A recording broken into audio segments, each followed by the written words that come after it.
పిత పుత్ర పవిత్రాత్మ నామమున ఆమేన్. Praise the Lord. ఈరోజు ఈస్టర్ సోమవారం. సువిశేష పఠనాలు ఏప్రిల్ 21 తారీఖు సువిశేష పఠనాల గురించి ఒకసారి చూద్దామండి. మనం చూసినట్లయితే మత్తయి సువార్త 28వ అధ్యాయము 8వ వచనం నుంచి 15వ వచనం వరకు. అప్పుడు వారు భయానందములతో వారి శిష్యులకు ఈ సమాచారం తెలుపుటకై సమాధి వద్ద నుండి పరిగెత్తుచుండెను. అప్పుడు అంటే ఏమిటి అంటే, యేసు ప్రభు ఉత్థానమైన తర్వాత మగ్దలేన మరియకి మరియు వారికి కనపడుతూ ఉన్నాడు. యేసు ప్రభు ఉత్థానమని తెలుసుకుంటూ ఉన్నారు. తెలుసుకున్న తర్వాత వారు ఏం చేస్తున్నారంటే, మరియమ్మ గారును మగ్దలేన మరియ, ఇంకొక మరియ, ఆవిడ క్లోఫా భార్య అయిన మరియ అయినా ఉండొచ్చు, లేదా మేరీ సలోమి, మరియ సలోమి అయినా అయి ఉండొచ్చు. ఇంకొక మరియమ్మ అని ఇస్తూ ఉన్నారు వాక్యంలో. సో ఇద్దరు మరియమ్మలు, మగ్దలేన మరియ, ఇంకొక మరియ కలిసి ప్రభుని చూస్తూ ఉన్నారు. ప్రభు గురించి చెప్పడానికి వారు వెళ్తూ ఉన్నారన్నమాట. ఎక్కడి నుంచి అంటే యేసు ప్రభు సమాధి దగ్గర నుంచి, ఉత్థానమైనప్పటి నుంచి ఉన్న సమాధి దగ్గర నుంచి వారు ఇక్కడ ఏం చెప్తుందంటే భయానందములతో, అంటే సమాధి దగ్గర నుంచి బయలుదేరుతున్నారు. ఎక్కడికి? శిష్యుల దగ్గరికి బయలుదేరుతున్నారు. ఎట్లా వెళ్తున్నారంటే భయ ఆనందములతో. అంటే ఫస్ట్ ఒక భయం వచ్చింది. ఏమిటంటే భయం అంటే, యేసు ప్రభు ఉత్థానమయ్యాడు, మన దేవుడు ఉత్థానమయ్యాడు అంటే ఆయన దేవుడు. యేసు అనే వ్యక్తి, ఈయన మన దేవుడు, మన రాజు, మన ప్రభువు, యావే కుమారుడు అని చెప్పేసి ఈయన కోసం మనం చూస్తుంది. ఈయన ఉత్థానమయ్యారు, చనిపోయి ఉత్థానమయ్యారు అనేది ఒక గొప్ప విషయం. ఇప్పుడు వరకు వారు అలా ఆలోచిస్తున్నారంటే యేసు ప్రభువుని ఒక మామూలుగా ఒక రాజు అవుతాడేమో, మేమందరం కూడా వాళ్ళలో మనం బాగా ఉంటాము అన్నట్టుగా ఆలోచిస్తూ ఉన్నారు. ఆయన రాజు అయితే మనం పక్కన ఉంటే మంచిగా ఉంటాం, కానీ ఆయన మామూలు రాజు కాదు. ఇప్పుడు వాళ్ళకి అర్థమవుతుంది ఏంటంటే, ఆయన మామూలు రాజు కాదు, ఈ సృష్టికర్త యొక్క దేవుని కుమారుడు, ప్రపంచపు యొక్క రాజుగా ఉంటూ ఉన్నాడు. ప్రపంచానికి, ఈ యొక్క లోకానికి రాజు అని వాళ్ళు గుర్తిస్తున్నారు. అప్పుడు వరకు ఇక్కడ ఉన్నటువంటి ఒక భయం వాళ్ళకు వస్తుంది. తర్వాత ఆనందం. తర్వాత ఇంకొక ఆనందం ఏమిటంటే, ఇంగ్లీష్లో అంటే జాయ్ అని వస్తూ ఉంటుంది అనమాట. దేవుడికి సంబంధించినట్టు ఆనందం. అంటే దేవుడు యేసయ్య, మా దేవుడు, మా యేసయ్య చనిపోతూ ఉన్నాడు, మరలా మూడవ నాడు ఈయన లేచాడు అన్నటువంటి ఒక ఆనందం. అంటే ఒక భయముతో ఉన్నారు, ఆనందంతో ఉన్నారు. వారు అక్కడి నుంచి యేసు ప్రభు సమాధి దగ్గర నుంచి కూడా ఎలా వెళ్తూ ఉన్నారంటే, సమాచారం తెలుపుటవే సమాధి వద్ద నుంచి పరిగెత్తుతూ ఉన్నారు. వారు పరిగెత్తున్నారు, మామూలుగా కాదు. ఎలా చాలా ఉత్సాహంగా, ఆనందంతో, భయంతో వాళ్ళు వెళ్తూ ఉన్నారనమాట. వెళ్తూ ఉన్నప్పుడు ఎలా పరిగెత్తడం అంటే, ఇంకో విషయం, ఇలా పరిగెత్తడం గురించి ఇంకా మాట్లాడుకోవాలంటే, మనము ఇంకా యేసుప్రభు గురించి చెప్పడానికి, యేసుప్రభు యొక్క గొప్పతనాన్ని, యేసుప్రభు ఉత్థానమయ్యాడని చెప్పడానికి ఆ ఉత్సాహంతో వాళ్ళు వెళ్తున్నారన్నమాట. అయితే దీన్నే మనం ఇంకా ఒక విషయంలో కూడా చూడొచ్చు. అంత ఉత్సాహం ఎక్కడ ఉంటుందంటే, మనము సమరయ స్త్రీ కూడా అదే విధంగా చేస్తుంది. యేసుప్రభుని కనుక్కున్న తర్వాత, యేసుప్రభు నా గురించి చెప్పాడు అని, ఈయన మెస్సయ్యానేమో అని చూడండి అని ఆ ఊర్లో ఉన్నటువంటి ప్రజలందరికీ కూడా కొద్ది సమయంలోనే ఆ ఊరంతా పరిగెత్తుకుని వెళ్ళి ఆమె చెబుతుంది. ఆ ఊరంతా కూడా వెళ్ళడం అనేది ఒక చిన్న విషయం కాదు. ఆ ఊరంతా తిరిగి చెప్పడం అనేది సమరయ ప్రదేశంలో. సో ఆవిడ కూడా మనం చూస్తే ఆ ఆనందంతో నా గురించి మొత్తం చెప్పారు, ఈయన మెస్సయ్య అయి ఉంటారు అనే ఉద్దేశంతో ఈవిడ అందరికీ చెప్తుందనమాట. ఆ విధంగా ఏంటంటే, వీరు కూడా ఏంటంటే చాలా ఉత్సాహంతో, ఆనందంతో, భయముతో, భక్తితో, దేవుడి మీద భయంతో, ఆనందంతో వెళ్తూ ఉన్నారనమాట.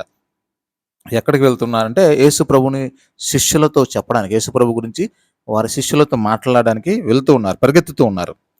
అప్పుడు ఆ సమయంలో ఏం జరుగుతుంది? 9వ వచనంలో, యేసు వారిని సమీపించి మీకు శుభము అనెను. అప్పుడు యేసు ప్రభు ఏం చేస్తున్నారంటే, వారు వెళ్తూ ఉండగా యేసు ప్రభు వారిని సమీపిస్తూ ఉన్నాడు. యేసు ప్రభు వాళ్ళ దగ్గరికి వస్తూ ఉన్నాడు. యేసయ్య, ఉత్థానమైనటువంటి యేసయ్య, మహోన్నత శక్తి కలిగినటువంటి యేసయ్య వారి దగ్గరికి వస్తూ ఉన్నాడు. వారితో చెప్తున్నాడు, మీకు శుభము అంటే గ్రీటింగ్స్ ఇస్తున్నాడు అంటమ్మా. వారిని ఆశీర్వదిస్తున్నాడు, మీకు ఆశీర్వాదం అని పలుకుతున్నాడు. అప్పుడు వారు ముందుకు వచ్చి ఆయన పాదముల పట్టి ఆరాధించారు. అప్పుడు వాళ్ళు ఏం చేస్తున్నారంటే, ఆ మరియమ్మ, మగ్దల మరియమ్మ, ఇంకొక మరియమ్మ, వారిద్దరూ కూడా యేసు ప్రభుని యొక్క పాదాల దగ్గర పడి, బోర్లా పడి, పాదములు పట్టి కింద మోకరించి, లేదంటే పాదాలు పట్టుకోవాలంటే మోకరించి, లేదా బోర్లా పడి, ఆ విధంగా ప్రభుని వాళ్ళు ఆరాధిస్తున్నారు. ప్రభుని వారు ఆరాధించిరి. యేసు వారితో ఆ విధంగా వాళ్ళు భయపడుతూ ఉన్నారు, ఒక ఆనందంతో ఉన్నారు, కానీ ఒక విధమైనటువంటి టెన్షన్తో ఉన్నారంట. అప్పుడు యేసు వారితో, భయపడవలదు, మీరు భయపడొద్దు. యేసు ప్రభు మొట్టమొదటిగా వారితో మాట్లాడిన గ్రీటింగ్స్ ఇచ్చిన తర్వాత మాట్లాడిన పదం ఏమిటంటే, మీరు భయపడవలదు. ప్రభు అందరితో కూడా అదే చెప్తూ ఉంటారు. ఎవరితో కూడా ప్రభు చెప్పే విషయం ఏంటంటే, మీరు భయపడవలదు. మన అందరితో కూడా ప్రభు చెప్పేది, మీరు భయపడవలదు. నేనున్నాను అనేది ప్రభు ధైర్యం ఇస్తూ ఉంటారు. అప్పుడు యేసు వారితో, భయపడవలదు. మీరు వెళ్ళి నా సోదరులతో గలిలయకు పోవలెనని చెప్పుడు. అంటే ఇక్కడ ఏం చెప్తున్నాడంటే, ఈ మరియమ్మకి మగ్దలా మరియమ్మ, రెండో మరియమ్మ ఎవరనేది మనకి ఎగ్జాక్ట్‌గా తెలీదు గానీ, క్లేఫా భార్య అయిన మరియమ్మ అవ్వచ్చు, లేదా మరియా సలోమి అయినా అవ్వచ్చు. సో, వారికి చెప్తున్నాడు ఏమిటంటే, మీరు వెళ్ళి నా సోదరులతో గలిలయకు పోవాలని చెప్పుడు. అంటే సోదరులు ఎవరు అంటే, యేసుప్రభు సోదరులు. యేసుప్రభుకి సోదరులు అనేదంటే, యాకోబు, యోహానులు సోదరులుగా ఉంటున్నారు. యేసుప్రభుకి యాకోబు, యోహానులు, ఈయన సలోమి, ఎవరైతే మరియ సలోమి ఉన్నారో, మేరీ సలోమి ఎవరైతే ఉన్నారో వారి యొక్క కుమారులైనటువంటి యాకోబు, యోహానులు యేసుప్రభుకు సోదరులుగా ఉంటున్నారు. జెబెదయి యొక్క కుమారులు. ఆ యాకోబు, యోహానులు ఎవరు అంటే, వాళ్ళ తల్లిదండ్రులు ఎవరు అంటే జెబెదయి మరియు సలోమి అనమాట. అంటే వీళ్ళు సోదరులు ఉన్నారు. అయితే ఒక విధంగా వాళ్ళ సోదరులు, ఎందుకంటే యాకోబు, యోహానులు యేసుప్రభుకి చాలా దగ్గరగా ఉన్నటువంటి వ్యక్తులు. యాకోబు, యోహాను, పేతురు, వీరందరూ కూడా, ఈ ముగ్గురు ప్రత్యేకంగా యేసుప్రభుకి అతి సన్నిహితంగా ఉన్నటువంటి వ్యక్తులు. అయితే ఈ ముగ్గురికి కూడా యేసుప్రభు ఏమంటున్నాడంటే, యాకోబు, యోహానుల గురించి చెప్పవుండొచ్చు. తర్వాత ఇంకొక విషయం ఏంటంటే, సోదరులు అంటే యేసుప్రభు తన శిష్యులను బ్రదర్స్, సోదరులని పిలుస్తూ ఉన్నాడు. కాబట్టి ఈయన ఏంటంటే, శిష్యులతో చెప్పడానికి ఈ విధంగా మీరు వెళ్ళి ఆ ఇద్దరితో చెప్తున్నారన్నమాట. ఇద్దరు మరియమ్మలతో చెప్తున్నారు, మీరు భయపడొద్దు. మీరు వెళ్ళి నా సోదరులైనటువంటి యాకోబు, యోహాను కానీ శిష్యులతో గలిలయోకి పోవలెనని చెప్పుడు. గలిలయోకి వెళ్ళమని చెబుతూ ఉన్నాడు. గలిలయోకి వెళ్ళమని చెప్తున్నారు. వారు నన్ను అక్కడ చూడగలరు. మీరు గలిలయోకి వెళ్తే వారిని నేను అక్కడ కలుస్తాను. వారు నన్ను చూడవచ్చు అని ప్రభు చెబుతున్నాడు. ఎవరికి చెప్తున్నారంటే, ఇద్దరు మరియమ్మలకి చెప్తున్నారు అన్నమాట. వారు పరిగెత్తుకుంటూ వెళ్తూ ఉన్నారు. యేసు ప్రభువుని తెలుసుకుంటూ ఉన్నారు. యేసు ప్రభువుని ఆరాధిస్తూ ఉన్నారు. యేసు ప్రభువుతో ఆ యొక్క సంతోషంలో, ఉత్సాహంలో వాళ్ళు ముందుకు వెళ్తూ ఉన్నారనమాట. వెళ్తూ ఉంటే ఎక్కడికి, శిష్యులతో ఈ విషయాన్ని, యేసు ప్రభు ఉత్థానమయ్యాడు అన్న విషయాన్ని తెలియజేయడం కోసం వారు వెళుతూ ఉన్నారు.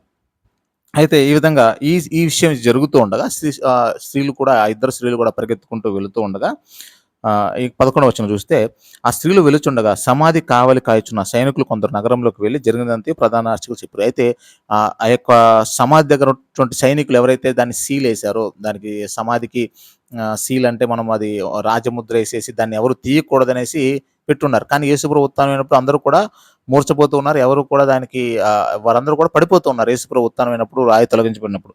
అప్పుడు వారు ఏం చేస్తున్నారంటే, ఈ జరిగిన విషయాన్ని వెళ్ళి ప్రధాన అర్చకులకును వీరందరికీ కూడా తెలియజేస్తూ ఉన్నారు.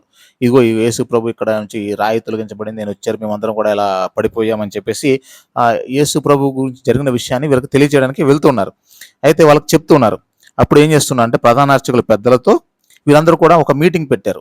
ప్రధాన అర్చకులు, పెద్దలు అందరూ కూడా, ఇదేంటి ఇలా జరిగింది, యేసు ప్రభు ఉత్థానం అవడం ఏంటి, ఇలా జరిగింది ఏంటి, అలా ఎలా జరుగుతుంది, కానీ ఇప్పుడు దీనికి ఏం చేయాలనే ఉద్దేశం, దీనికి సొల్యూషన్ ఏంటి అంటే, మనం ఇలా చేసాం, ఆయన ఏదో విధంగా మనం చంపేశాం, కానీ మళ్ళీ ఆయన లేచారు అంటున్నారు, వెళ్ళిపోయారు అంటున్నారు. వీళ్ళందరికీ ఇలా చూశారు, అసలు ఏం జరుగుతుంది అనేసి ఒక టెన్షన్ వచ్చి వీళ్ళకి, దానికి ఎలాగైనా మనం దాన్ని ఏదో విధంగా దాన్ని మనం కప్పిపెట్టాలన్న ఉద్దేశంతో వీళ్ళు ఏం చేస్తున్నారంటే, ఇదిగో ఒక సైనికులకి ధనం ఇస్తున్నారు, డబ్బులు ఇస్తున్నారు. డబ్బులు ఇచ్చి మీరు ఇలా చెప్పండి, మీరు ఒక అబద్ధ సాక్ష్యం ఎలా చెప్పండి. ఏమని చెప్పాలంటే, మేము నిద్రించుండగా, మేము పడుకొని ఉన్నాం, మేము నిద్రపోతూ ఉన్నాం. ఎవరు? సైనికులు నిద్రిస్తూ ఉండగా యేసుప్రభు శిష్యులు వచ్చి ఆ పెద్ద రాతిని తొలగించి తీసేసి, అది అంత తొందరగా వచ్చేది కాదు, చాలా పెద్ద రాయి, అది తోయడం అనేది చాలా కష్టం. అందులోనూ సీలేసినటువంటి ఆ యొక్క ముద్ర వేసినటువంటి, రాజముద్ర వేసినటువంటి దాన్ని తొలగించి యేసుప్రభు యొక్క శరీరాన్ని ఎత్తుకొని వెళ్ళిపోయారు. ఎవరు? సైనికులను తోసేసి, సైనికులను కాదని వాళ్ళు నిద్రపోతూ ఉండగా దాన్ని భయం లేకుండా ఎత్తుకొని పోయారని ఈ యొక్క అబద్ధ సాక్ష్యాన్ని చెప్పాలని చెప్పి ఎవరు అంటే ప్రధాన అర్చకులు, ఈ యొక్క బంట్రోతులు ఎవరైతే ఇక్కడ కావలి కాసే బంట్రోతులు వీళ్ళు ఉన్నారో వారికి ఆ విధంగా చెప్పాలి అంటారు. అప్పుడు వారు కూడా డబ్బులు తీసుకొని, ఆ విధంగా డబ్బులు ఏ విధంగా అయితే మనం అంతకుముందు చూసామో, యోధా ఇస్కారియోతు డబ్బులు తీసుకొని 30 వెండి నాణాల కోసం యేసు ప్రభువుని అప్పచెప్పాడో, వీళ్ళు కూడా ఏంటంటే డబ్బుల కోసం, ధన వ్యామోహంతో ఆ డబ్బులు తీసుకొని, ఓకే మేము డబ్బుల కోసం యేసు ప్రభువుని ఎత్తుకుపోయారు అని చెప్పేసి చెప్తామని చెప్పేసి వారు కూడా నిశ్చయించుకున్నారు. నిశ్చయించుకున్న తర్వాత ఒకవేళ వాళ్ళేమన్నారంటే, ఒకవేళ రాష్ట్రపతికి ఈ విషయం తెలిస్తే ఎలాంటి పరిస్థితి వస్తుందో అంటే, వీళ్ళు ప్రధాన అర్చకులు చెప్తూ ఉన్నారు. మేము ఈ రాష్ట్రపతి గాని, ఈ పెద్దలు గాని ఎవరన్నా వస్తే వారినేమో ఒప్పించుకుంటాం. మీరు దేనికి భయపడొద్దు. మీరు మాత్రం ఈ అబద్ధాన్ని చెప్పండి. ఏమని అబద్ధం అంటే, యేసుప్రభు శిష్యులు వచ్చి మేము నిద్రపోతూ ఉండగా ఈ యొక్క రాతిని తొలగించి వాళ్ళు ఆయన్ని ఎత్తుకొని పోయారని. అప్పుడు వారేం చేస్తున్నారంటే ఆ డబ్బులు తీసుకొని యేసు ఈ ప్రధాన అర్చకులు చెప్పినట్లుగా వీళ్ళు చేస్తున్నారు. అయితే ఇప్పటికి కూడా ఇజ్రాయెల్ దేశంలో ఇక్కడ 15వ వచనంలో చూసినట్లయితే, ఈ వదంతి నేటికిని యూదులలో వ్యాపించి ఉన్నది. ఇప్పటికి కూడా యూదుల్లో కొంతమంది నమ్ముతూ ఉన్నారు ఏంటంటే, యేసు దేవుడు కాదు, ఈయనని ఎత్తుకొని పోయారు. అంతే ఆ విధంగా చేశారన్నది వాళ్ళలో ఒక బలమైనటువంటి ఒక విధమైనటువంటి అలాంటి అలాంటి వాక్యాన్ని వ్యాప్తి చేశారు. అలాంటిది తప్పుడు సమాచారాన్ని ఎవరు ఇస్తూ ఉన్నారంటే, యూదా వీళ్ళైనటువంటి ప్రధాన అర్చకులు ఆ సమయంలో వారికి ఏ విధంగా చేస్తూ ఉన్నారు. ఈ విధంగా యేసు ప్రభు తన శిష్యుల కంటే ముందు మరియా మగ్దలేన మరియు వేరొక మగ్దలేన కల్పిస్తూ, వారిని ఆశీర్వదిస్తూ, వారిని దీవిస్తూ, వారిని భయపడవలదని శక్తిని, ఒక భరోసానిస్తూ ఆయన ప్రభువును కనిపిస్తూ ఉన్నాడు. ఆ విధంగా దేవుడు వారిని దీవిస్తూ ఉన్నాడు. వారిని దీవిస్తూ ఆ విధంగా మనలందరికీ కూడా దేవుడు దర్శనాన్ని దయచేయాలని, మనతో కూడా మరియా మగ్దలేనతో మాట్లాడిన విధంగా, ఆశీర్వదించిన విధంగా మనల్ని కూడా ఆశీర్వదించాలని కోరుకుంటూ, పితా, పుత్ర, పవిత్రాత్మ నామమున ఆమేన్. Praise the lord.